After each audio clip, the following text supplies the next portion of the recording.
In this video, I'm going to show you how to navigate QuickBooks Online and customize it so the layout actually works for you and your workflow. Once you log into QuickBooks Online, one of the first things you'll notice is the Create icon, usually shown as a plus sign. This is where you can quickly create new transactions like invoices, expenses, bills, and deposits.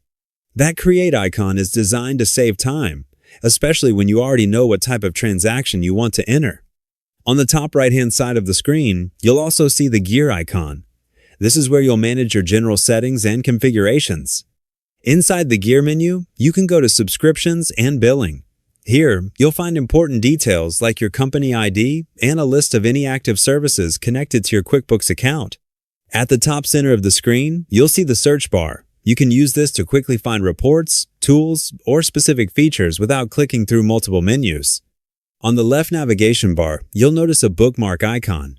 This lets you pin the pages or reports you use most often, making them easy to access at any time. You can also customize the left navigation menu itself. QuickBooks allows you to adjust the layout so the tools you use most appear higher in the menu. On the home page, there's also a customization icon that allows you to change how information is displayed on your dashboard.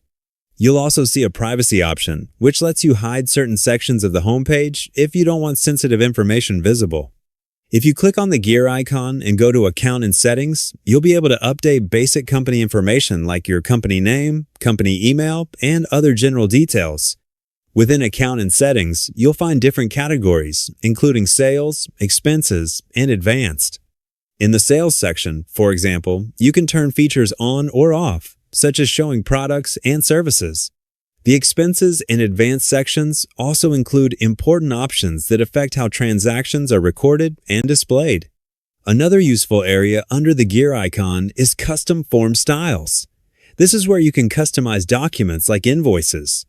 From here, you can choose an invoice and adjust the template style, including layout, colors, and what information appears on the form. Finally, there's an extension called Write Tool for QuickBooks Online.